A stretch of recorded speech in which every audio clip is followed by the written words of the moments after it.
ಇವತ್ತು ವಿಜ್ಞಾನದಲ್ಲಿ ಮೊದಲ ಭಾಗದ ಪಠ್ಯಪುಸ್ತಕದಲ್ಲಿ ಕಡೆಯ ಪಾಠ ನಮ್ಮ ಪರಿಸರ. ಸೊ ಇದಾಯ್ತಂದ್ರೆ ವಿಜ್ಞಾನದ ಮೊದಲ ಭಾಗದ ಪಠ್ಯಪುಸ್ತಕದಲ್ಲಿನ ಎಲ್ಲ ಪಾಠಗಳ ಒಂದು ಬಹು ಆಯ್ಕೆ ಪ್ರಶ್ನೆಗಳು ಆಯಿತು. ಸೊ ಇವತ್ತು ಕೂಡ ನಮ್ಮ ಪರಿಸರ ಈ ಪಾಠದ ಮೇಲೆ ಒಟ್ಟು 16 ಬಹು ಆಯ್ಕೆ ಬಹಳಷ್ಟು ಇಂಪಾರ್ಟೆಂಟ್ ಆಗಿರ್ತಕ್ಕಂಥ ಕ್ವಶನ್ಸ್ಗಳನ್ನು ತಂದಿದ್ದೀನಿ. ಸೊ ಇಲ್ಲಿಯವರೆಗೆ ಆಗಿರ್ತಕ್ಕಂಥ ಎಲ್ಲ ಪಾಠಗಳ ಒಂದು ಬಹು ಆಯ್ಕೆ ಪ್ರಶ್ನೆಗಳ ವಿಡಿಯೋಗಳನ್ನ ತಾವು ನೋಡದೇ ಇದ್ರೆ ಮೇಲೆ ಐಕಾರ್ಡಲ್ಲಿ SSLC ಸೈನ್ಸ್ MCQ ಅಂತ ಒಂದು ಪ್ಲೇ ಲಿಸ್ಟ್ ಸಜೆಸ್ಟ್ ಆಗ್ತಾ ಇದೆ. ಅದನ್ನು ಒತ್ತಿ ಇಂದಿನ ಎಲ್ಲ ಪಾಠಗಳ ವಿಡಿಯೋಗಳನ್ನು ನೋಡಬಹುದು.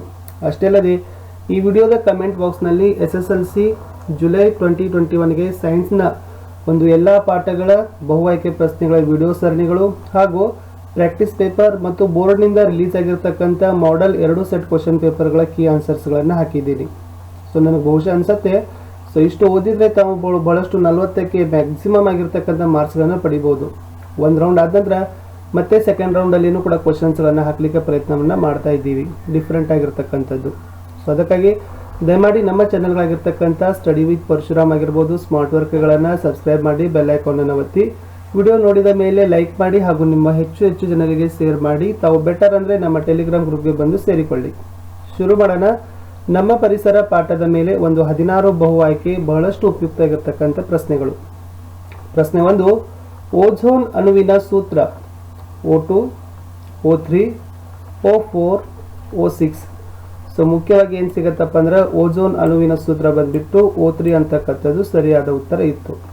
ಪ್ರಶ್ನೆ 2, ಓಝೋನ್ನಲ್ಲಿರುವ ಆಕ್ಸಿಜನ್ ಪರಮಾಣುಗಳ ಸಂಖ್ಯೆ ಎಷ್ಟು? 4, 6, 3, 2. ಸೊ O3 ಇದೆ ಅಂತಂದರೆ ಆಕ್ಸಿಜನ್ 3ಗಳು ಇರಲೇಬೇಕಲ್ಲ. So okay. ಸೊ ಅದಕ್ಕಾಗಿ ಎರಡನೆಯ ಒಂದು ಪ್ರಶ್ನೆ, ಓಝೋನ್ನಲ್ಲಿ ಆಕ್ಸಿಜನ್ ಪರಮಾಣುಗಳ ಸಂಖ್ಯೆ 3. ಪ್ರಶ್ನೆ 3, ಓಝೋನ್ ಪದರದ ಪ್ರಮಾಣ ಕುಸಿಯಲು ಕಡಿಮೆಯಾಗಲು ಕಾರಣವಾದ ರಾಸಾಯನಿಕ ವಸ್ತು ಯಾವುದು? ಮೋಸ್ಟ್ ಇಂಪಾರ್ಟೆಂಟ್ ಕ್ವಶನ್ ಇದೆ ನೋಡಿ ಇದು. Carbon tetroxide, chlorofluorocarbon, methane, carbon monoxide. So ozone ಪದರ ಅದು ಕುಸಿಲಿಕ್ಕೆ ಕಡಿಮೆಯಾಗಲಿಕ್ಕೆ ಮುಖ್ಯವಾಗಿರ್ತಕ್ಕಂಥ ಕಾರಣ ಏನಪ್ಪ ಅಂದರೆ ಅದು ಕ್ಲೋರೋಫ್ಲೋರೋಕಾರ್ಬನ್. ಇದನ್ನು CFC ಅಂತಲೂ ಕೂಡ ಕರೀತಾರೆ. ಪ್ರಶ್ನೆ 4, ವಾತಾವರಣದ ಆಕ್ಸಿಜನ್ ಅನ್ನು ಓಝೋನ್ ಆಗಿ ಪರಿವರ್ತಿಸುವ ವಿಕಿರಣ ಯಾವುದು? ನೋಡಿ, ವಾತಾವರಣದಲ್ಲಿ ಆಕ್ಸಿಜನ್ ಅನ್ನ ಓಝೋನ್ ಆಗಿ ಪರಿವರ್ತಿಸ್ತಕ್ಕಂಥ ವಿಕಿರಣ ಯಾವ ಪ್ರಕಾರದ್ದು? ಅದು ಗಾಮಾ ವಿಕಿರಣ, ಅವಕೆಂಪು ವಿಕಿರಣ, ಕಾಸ್ಮಿಕ್ ವಿಕಿರಣಗಳು, ನೇರಳಾತೀತ ವಿಕಿರಣಗಳು. ಸೊ ನೇರಳಾತೀತ ಅಲ್ಟ್ರಾ ವೈಲೆಂಟ್ ರೇಸ್ ಅಂತಿರಲ್ಲ, ನೇರಳಾತೀತ ವಿಕಿರಣಗಳು ಅಂತಕ್ಕಂಥದ್ದು ಸರಿಯಾದ ಉತ್ತರ ಇತ್ತು. ಇದು ವಾತಾವರಣದಲ್ಲಿರ್ತಕ್ಕಂಥ ಆಕ್ಸಿಜನ್ ಅನ್ನ ಓಝೋನ್ ಅನ್ನಾಗಿ ಪರಿವರ್ತಿಸುತ್ತೆ, ನೇರಳಾತೀತ ವಿಕಿರಣಗಳು.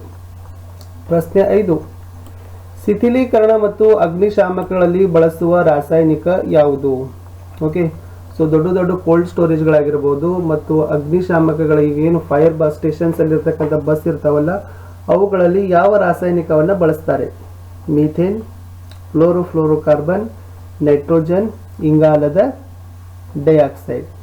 ಸೊ ಪ್ರಶ್ನೆ 5ರ ಸರಿ ಉತ್ತರ ಅಲ್ಲಿ ಏನು ಬಳಸ್ತಾರಪ್ಪ ಅಂದರೆ ಕೋಲ್ಡ್ ಸ್ಟೋರೇಜ್ಗಳಾಗಿರ್ಬೋದು ಮತ್ತು ಫೈರ್ ಬಸ್ಸಸ್ಗಳಲ್ಲಿ ಕ್ಲೋರೋಫ್ಲೋರೋಕಾರ್ಬನ್ CFCಗಳನ್ನು ಬಳಸ್ತಾರೆ.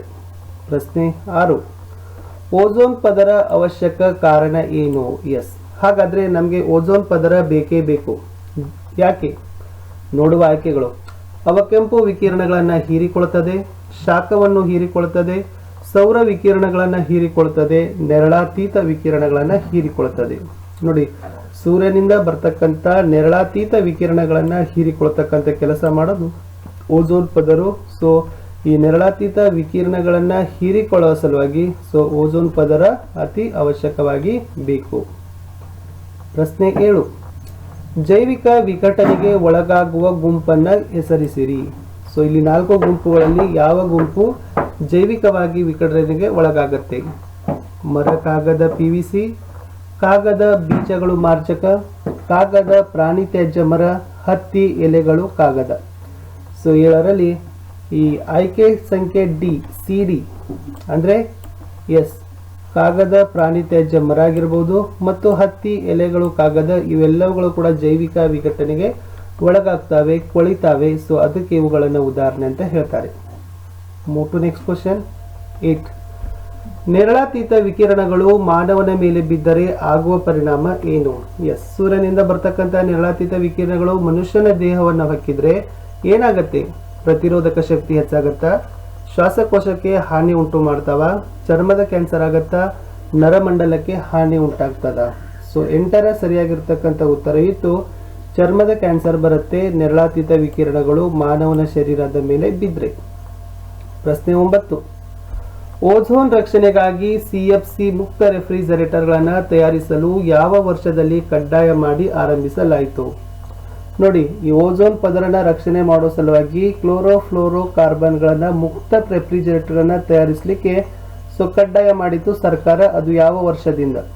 1987, 1985, 1983, 1980.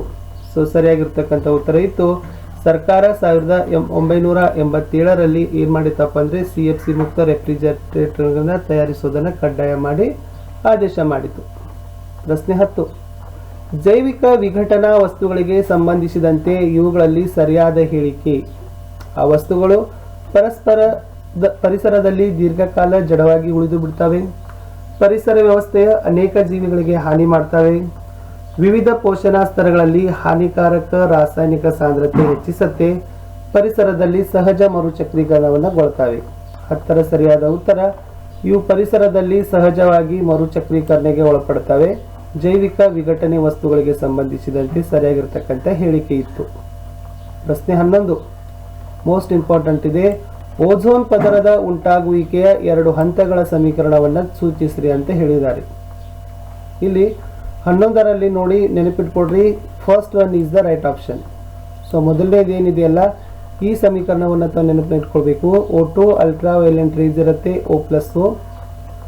Second one O+O2 ultra violent O3. ಈ ಒಂದು ಸಮೀಕರಣ 2 ಹಂತಗಳ ಸಮೀಕರಣ ಸರಿಯಾಗಿರ್ತಕ್ಕಂಥದ್ದು. ಸ್ವಲ್ಪ ಇದ್ರ ಬಗ್ಗೆ ತಾವೇನ್ ಮಾಡಬೇಕು ನೆನಪಿನಲ್ಲಿ ಇಟ್ಕೊಡ್ರಿ ಈ ಒಂದು ಇಕ್ವೇಶನ್.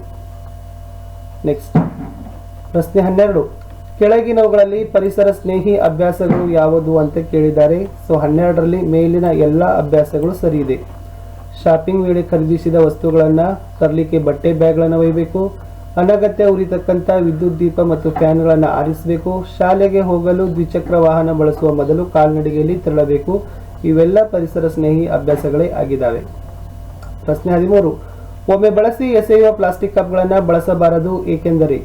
ಎಸ್, ಇದರಲ್ಲಿ ಸರಿ ಉತ್ತರ ಇತ್ತು, ಅದು ಜೈವಿಕ ಶಿಥಿಲೀಯವಲ್ಲ. ಪ್ಲಾಸ್ಟಿಕ್ ಕಪ್ಗಳು ಜೈವಿಕ ಶಿಥಿಲೀಯವಲ್ಲ, ಅದಕ್ಕಾಗಿ ಒಮ್ಮೆ ಬಳಸಿರ್ತಕ್ಕಂಥ ಪ್ಲಾಸ್ಟಿಕ್ಗಳನ್ನು ಎಸೆಯಬಾರದು ಅಂತಕ್ಕಂಥದ್ದು. ಪ್ರಶ್ನೆ 14, ಜೈವಿಕ ವಿಘಟನೆಗೆ ಒಳಗಾಗದ ಕೆಲವು ರಾಸಾಯನಿಕ ವಸ್ತುಗಳು ಗರಿಷ್ಠ ಸಾಂದ್ರತೆಯಲ್ಲಿ ಆಹಾರ ಸರಪಳಿಯ ಉನ್ನತ ಮಟ್ಟವನ್ನು ಆಕ್ರಮಿಸಿಕೊಳ್ಳುವ ವಿದ್ಯಮಾನಕ್ಕೆ ಏನ್ನುತ್ತಾರೆ? ಮೋಸ್ಟ್ ಇಂಪಾರ್ಟೆಂಟ್ ಆಗಿರ್ತಕ್ಕಂಥ ಫ್ಯಾಕ್ಟ್ ಇದೆ, ಇದನ್ನು ಜೈವಿಕ ಸಂವರ್ಧನೆ ಅಂತ ಕರೀತಾರೆ. ಏನು? ಜೈವಿಕ ಸಂವರ್ಧನೆ. ಜೈವಿಕ ವಿಘಟನೆಗೆ ಒಳಗಾಗದ ಕೆಲವು ರಾಸಾಯನಿಕ ವಸ್ತುಗಳು ಗರಿಷ್ಠ ಸಾಂದ್ರತೆಯಲ್ಲಿ ಆಹಾರ ಸರಪಳಿಯ ಉನ್ನತ ಮಟ್ಟವನ್ನು ಆಕ್ರಮಿಸಿಕೊಳ್ಳತಕ್ಕಂಥ ವಿದ್ಯಮಾನವೇ ಜೈವಿಕ ಸಂವರ್ಧನೆ. ಪ್ರಶ್ನೆ 15, ಇಂದು ನಾವು ಅತಿ ಹೆಚ್ಚು ಕಸದ ರಾಶಿಯನ್ನು ಕಾಣಲು ಪ್ರಮುಖ ಕಾರಣ? ಮಾನವನ ಜೀವನ ಶೈಲಿ ಬದಲಾಗಿರೋದು, ಬಳಸಿ ಬೀಸಾಡುವ ವಸ್ತುಗಳ ಹೆಚ್ಚಳವಾಗಿರೋದು, ಬದಲಾದ ಪ್ಯಾಕೇಜಿಂಗ್ ವಿಧಾನ, ಮೇಲಿನ ಎಲ್ಲವೂ ಸರಿ. ಮೇಲಿನ ಎಲ್ಲವೂ ಸರಿ. ಇವೆಲ್ಲ ಕಾರಣಗಳಿಂದನೇ ಇವತ್ತು ಏನಾಗದಪ್ಪ ಅಂದ್ರೆ ಹೆಚ್ಚು ಹೆಚ್ಚು ಕಸದ ರಾಶಿಗಳನ್ನು ನಾವೇನ್ ಮಾಡ್ಲಿಕ್ಕಿದ್ದೀವಿ, ನಮ್ಮ ಪರಿಸರದಲ್ಲಿ ಕಾಣ್ತಾ ಇದ್ದೀವಿ. ವಿದ್ಯಾರ್ಥಿಗಳೇ, ಈ ಪಾಠದ ಕಡೆಯ ಪ್ರಶ್ನೆಗೆ ಹೋಗೋಕ್ಕಿಂತ ಮುಂಚೆ ದಯಮಾಡಿ ತಾವುಗಳು ನಮ್ಮ ಚಾನೆಲ್ಗಳಾಗಿರ್ತಕ್ಕಂಥ ಸ್ಟಡಿ ವಿತ್ ಪರಶುರಾಮ್ ಸ್ಮಾರ್ಟ್ ವರ್ಕ್ಗಳನ್ನು ಸಬ್ಸ್ಕ್ರೈಬ್ ಮಾಡಿ ಬೆಲ್ ಐಕಾನ್ ಅನ್ನು ಒತ್ತಿ. ಬೆಟರ್ ಅಂದ್ರೆ ತಾವುಗಳು ನಮ್ಮ ಟೆಲಿಗ್ರಾಮ್ ಗ್ರೂಪ್ಗೆ ಬಂದು ಸೇರಿಕೊಳ್ಳಿ ಅಂತ ಹೇಳ್ತಾ ಈ ದಿನ ಕಡೆಯ ಪ್ರಶ್ನೆ ಇತ್ತು, UNEPಯ ವಿಸ್ತೃತ ರೂಪ ಏನು? United Nations economic programme, United Nations enlargement programme, United Nations evolution programme, United Nations environment programme. UNEPಯ ವಿಸ್ತೃತ ರೂಪ ಬಂದ್ಬಿಟ್ಟು ನೆಟ್ನೆಟ್ ಕೋರ್ಟ್ ವಿದ್ಯಾರ್ಥಿಗಳೇ, United Nations environment programme is the right one. ಇಲ್ಲಿಯವರೆಗೆ ನಾವು ಬಹಳ ಇಂಪಾರ್ಟೆಂಟ್ ಆಗಿರ್ತಕ್ಕಂಥ ನಮ್ಮ ಪರಿಸರ ಪಾಠದ 16 ಬಹು ಆಯ್ಕೆ ಪ್ರಶ್ನೆಗಳನ್ನ ನೋಡಿದ್ದೀವಿ. ಪರೀಕ್ಷಾ ದೃಷ್ಟಿಯಿಂದ ಬಹಳಷ್ಟು ಇಂಪಾರ್ಟೆಂಟ್ ಆಗಿರ್ತಕ್ಕಂಥ ಫ್ಯಾಕ್ಟ್ಸ್ ಇದಾವೆ. ವಿಡಿಯೋವನ್ನು ಓದಿ ಬಹಳಷ್ಟು ಪಾಠಗಳಿಗಾಗಿ ಈ ಚಾನೆಲ್ನ ಡಿಸ್ಕ್ರಿಪ್ಟಿವ್ ಬಾಕ್ಸ್ ಅಲ್ಲಿ ನೋಡಿ ಅಂತ ಹೇಳ್ತಾ ಮತ್ತೆ ಸಿಗುವ ಮುಂಬರ್ತಕ್ಕಂಥ ಪಾಠಗಳಲ್ಲಿ. ಅಲ್ಲಿಯವರೆಗೆ ಓದ್ತಾ ಇರಿ, ಸ್ವಸ್ಥವಾಗಿರಿ.